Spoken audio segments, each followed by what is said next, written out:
Welcome to your 10-minute gardening warm-up video. So we'll start just by bringing our presence into our body. We always start the yoga practice this way, even if it's just a short practice. So find a comfortable seat. You're welcome to sit on a folded blanket if that helps to elongate the spine. Allow the eyelids to soften or close. And just turn your awareness inward. Begin to notice your breath.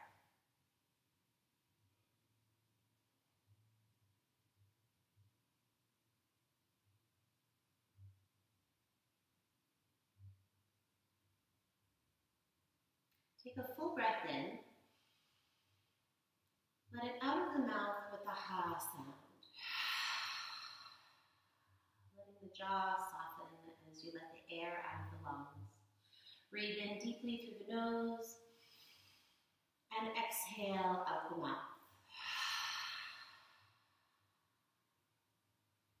One more breath in and exhale.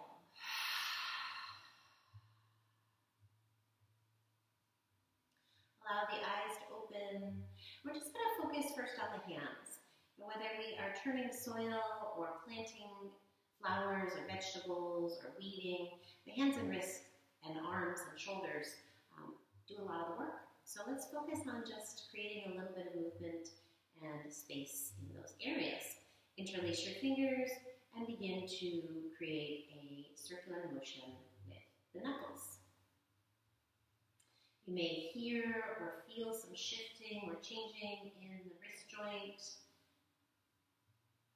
As always, pay attention to the body, the signals that are being sent to the body or to the brain from the body so that we can respond. If there's ever pain, we want to slow down and back up a little bit. Now slowly come to stillness and shake out the hands. Just let the hands be loose. Shake them out. And then turn your right palm up toward the ceiling. Use your left hand to hold on to your right pinky. Inhale, pull the pinky away from the palm, and exhale, pull it back. You should feel a gentle stretching in the palm and even in the finger, maybe even in the forearm. Never any sharp pain or pinching. Release that finger, hold on to the ring finger, inhale, pull out, exhale, pull back.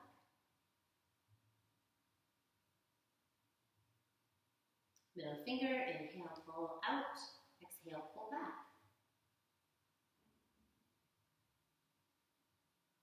Index finger, inhale, exhale.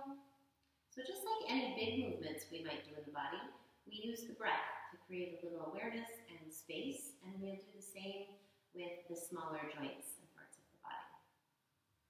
Release the index fingers, stack the backs of the hands, reach up with the fingers, hold the thumb, breathe in as we pull the thumb away from the palm, breathe out as you gently pull the thumb back to the side of the wrist.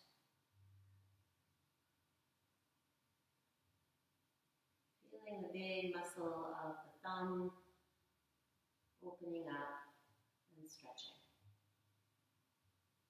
Release the thumb. Let's move over to the other hand. Left palm faces up toward the ceiling. Hold on to the pinky. Inhale, pull out. Exhale, pull back. As we move today, just making sure the breath stays smooth and rhythmic, maybe a little deeper than normal. Moving to the ring finger of the left hand. Breathe in as you pull the finger away. Breathe out as you pull it back.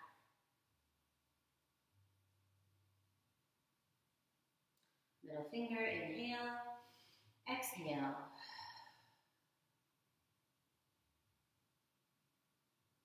Moving to the index finger, inhale, exhale. And then moving to the thumb, stacking the backs of the hands, reaching up with the fingers of the right hand to hold the thumb. Inhale, pull the thumb away. Exhale, pull it back toward the side of the wrist.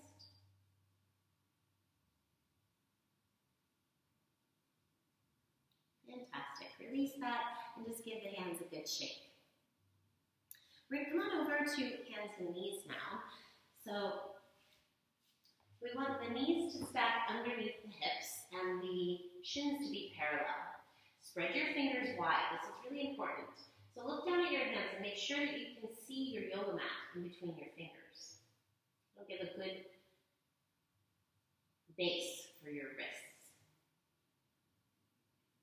We're going to cat-cow the spine here. So lifting your chest and tail, letting the belly get closer to the floor. Breathe in and breathe out to round. So you're pulling your belly in, tucking chin to chest, moving back and forth with your breath. Inhale, lift your chest and tail, and exhale, round your spine. Move on your own, trusting the flexion and extension of your spine to move with your breath, exploring range of motion. Breathe in and breathe out. Last time, round the spine, empty out the lungs, and find a neutral position. Turn your fingers out to the edges of your mat. Shift your weight from left to right. Keep your fingers spread wide and keep pressing into all 10 finger pads. Just deepening the wrist crease a little bit. Shifting your weight from right to left, noticing how the hands will take the weight as you shift.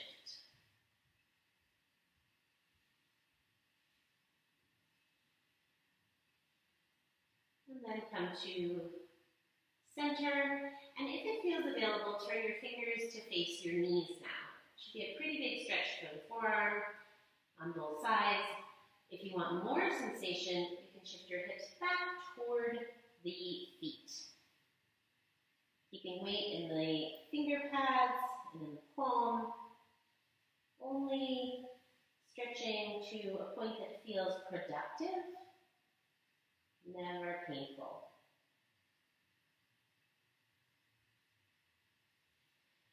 Slowly turn your fingers back to face the front of the room. We'll come into a downward facing dog next. Tuck your toes, press into hands and feet, lift your hips up. You're really going for a pyramid shape or an inverted V. So the hips are the top of the V, and you want nice long lines from your fingers to your elbows, to your armpits, up to your hip points, and then from your hip points to your outer knees, to your outer ankles. If you need to bend the knees a little bit, feel free. Relax any holding in the jaw or the neck, and begin to walk out the knees, bending one knee as you straighten the other leg, and then switching as you breathe. So you can breathe in and breathe out as you switch from left to right. Really strong hands and wrists, so you're going to gain some strength by using this downward facing dog pose.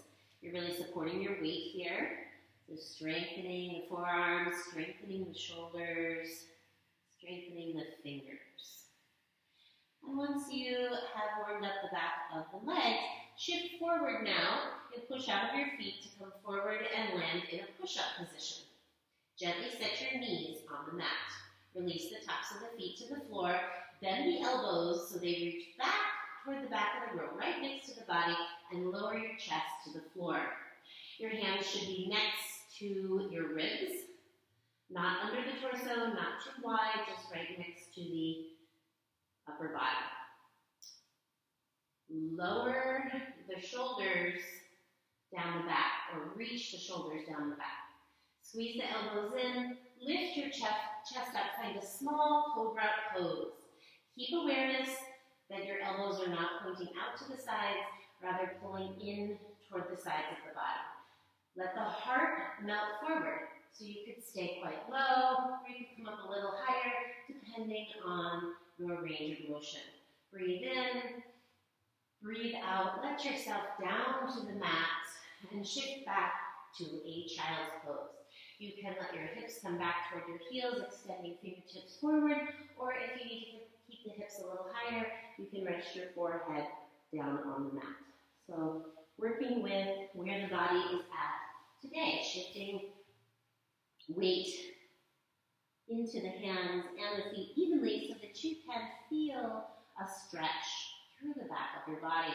Thinking about the space around the rib cage. Thinking about the space down the sides of your body. Now we'll just walk the hands over to the left, finding a little side bend or lateral movement for the spine. Anchor through your right hand and your right hip, increasing sensation the more you press the hand into the floor.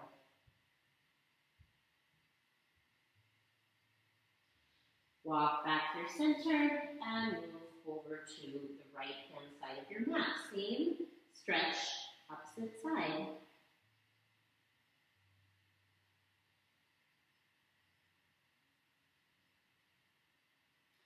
Then come back through center. Come up onto hands and knees. Spread your fingers wide. Tuck your toes, lift your hips. We're coming back into downward facing dog. Bend your knees, look forward, and begin to walk your feet up the mat. Walking one foot at a time until you reach the top of the mat. Your feet are hip distance apart. Slide your hands to your shins. Find a half lifted spine, kind of like an L shape. Breathe in and breathe out. Bend your knees and fold over the legs, releasing the weight of the head. Root into your feet. Rise up tall, so with your arms overhead.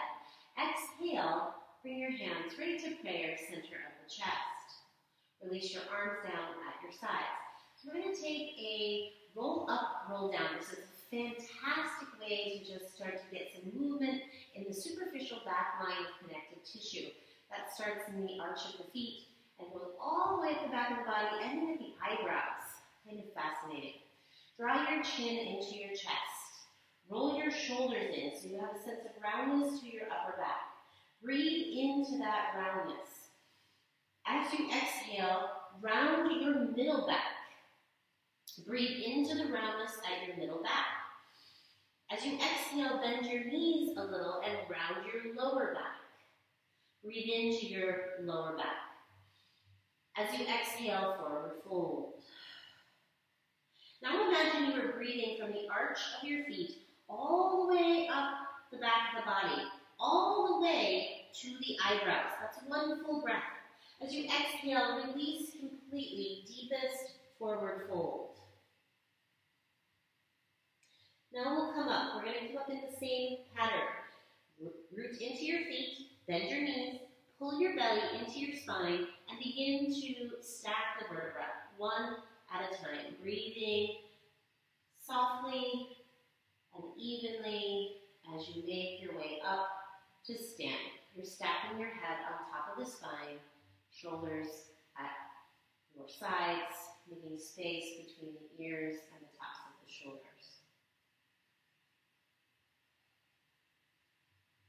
Beautiful. Last pose that we're going to take here is a malasana or yogi squat. Now the reason I wanted to include this is because it is a very important pose or shape for the body to be able to take. Our hunter-gatherer ancestors spent a lot of time in this position, and it can really help you in the garden. Rather than kneeling on your knees or bending over from the back, you can squat if you develop the flexibility to get there. Now, I'm going to encourage everybody to use a blanket to start, and you'll just take that blanket and fold it into about a 2-inch edge. And that's just going to allow me to put my heels on the corners of the mat, toes pointing out. I'm going to bring the hands to the hips and sink the hips as if I'm trying to get my bottom to the floor. Now that'll be a fairly deep bend in the knees. My heels are supported on the edge of the blanket. That can be very helpful if it's harder to get your knees down. Hands come to prayer, elbows press the knees away, and I'm going to lengthen the heart gently up and forward. Now, if that feels like it's a little too deep of a bend for the knees, you can always find a couple of blocks or a bolster or even a pack of toilet paper works well. So I'm going to stack my blocks like so. I have 2 yoga blocks. These can be purchased at any pharmacy. And I'm going to come back to heels supported on the blanket and hands to hips. As I sink down, my body is going to find those stacked blocks. Now this is going to be a good way to begin to develop the knee flexion and the core strength to keep you in a squatting position. If you're comfortable in squatting, or even you could set this up in your garden with something to sit on, then you can be here doing your weeding or planting or whatever work. You might want to give your knees a rest from kneeling, or certainly from bending over. So this is a great shape to teach the body to fight. It's one that's buried deep in our biological history, and the body might recognize it as you begin to seek it out and work toward finding it. So we'll stay here in our deep squat for a couple of breaths here, thinking about helping the knees track in the same direction as the toes. The elbows can kind of help with that. Anchoring through the heels, again, letting the tail anchor toward the floor and lifting the chest, lengthening the spine. You might even close your eyes a moment here.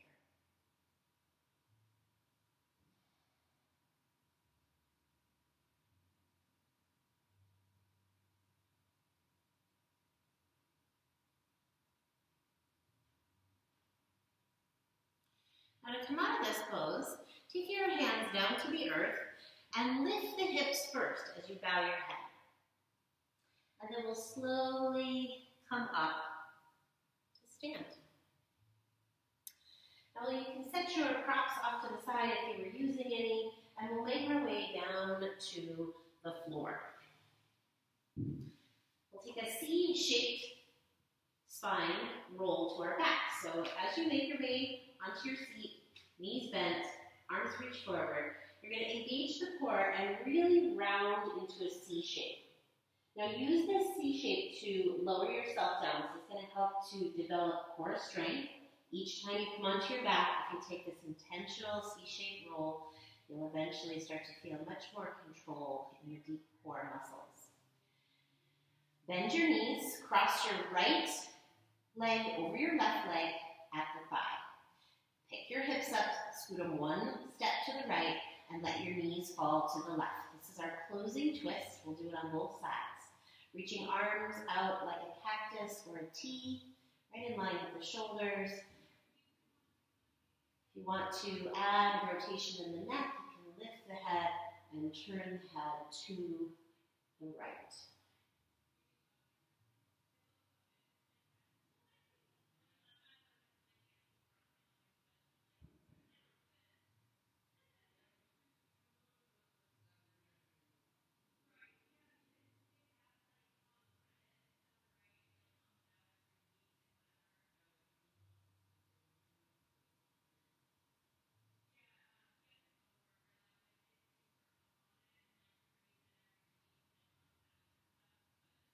Final breath in through your nose. Let's let the breath out with a ha sound. Kind of like the wind moving through your throat as you exhale. Bring your knees back to center. Uncross the legs. Bring your hips to the middle of the mat. Cross your left leg over the right at the thigh. Pick your hips up, scoot them to the left one step, and let your knees fall to the right. Wiggle your shoulders around. Maybe turn your head to the left. Let your bones be heavy toward the earth. Let your muscles drape on the bones. So softening in every possible way, just letting the bones relax and release into this spinal rotation. It's a good outer hip stretch.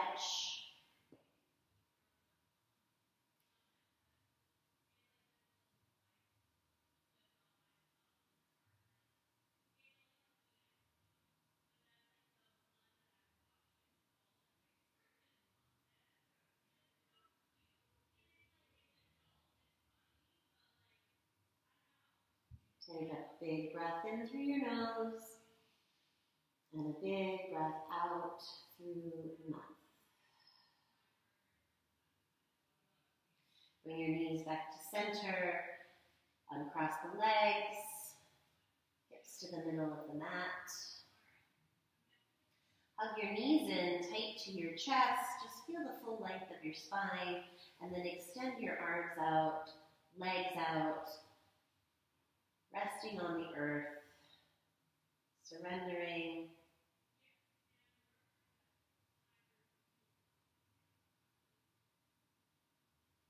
As long as you like, you can stay here in your final rest. If you have extra time, just give that to yourself. Or if you are in a hurry to get out to the garden, take your time, come up, and make your way outside. Thank you for practicing with me. I hope this video is helpful. Any questions, you can contact me through truecenteryoga.com.